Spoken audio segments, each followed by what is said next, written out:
Hi hello అండి. నేను fruit salad తయారు చేస్తున్నాను. సమ్మర్ సీజన్లో ఫ్రూట్ సలాడ్ చల్లగా తింటే చాలా బాగుంటుంది. ఫ్రూట్ సలాడ్ కోసం ఫస్ట్ అయితే స్టవ్ వెలిగించి స్టవ్ పైన కడాయి పెట్టుకొని అర లీటర్ పాలు వేసి పాలు ఉడకబెడుతున్నాను.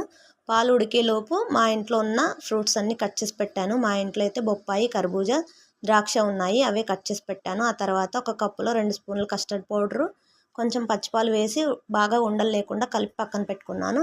అంతలోపు పాలు కూడా ఉడికిపోయాయి. ఉడుకుతున్న పాలల్లో టేస్ట్కి తగ్గట్టు చక్కెర వేశాను. తర్వాత కస్టర్డ్ పౌడర్ కలిపి పెట్టుకున్నాం కదా, ఆ పాలు కూడా వేసుకొని సిమ్లో పెట్టుకొని మంటని కలుపుతూ ఉడికించుకోవాలి. తర్వాత కట్ చేసి పెట్టుకున్న బాదం ముక్కలు కూడా వేశాను.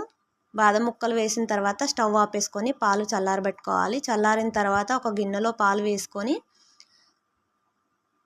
కట్ చేసి పెట్టుకున్న ఫ్రూట్సు, నానబెట్టుకున్న సబ్జా గింజలు కూడా వేసుకొని ఒక 2 గంటల పాటు ఫ్రిడ్జ్లో పెట్టుకోవాలి. 2 గంటల తర్వాత ఫ్రూట్ సలాడ్ తింటే చాలా బాగుంటుంది. చల్లగా టేస్ట్ అయితే సూపర్ ఉంది. మీకు కూడా నచ్చితే ట్రై చేయండి. ఈ వీడియో నచ్చితే లైక్ చేయండి, సబ్స్క్రైబ్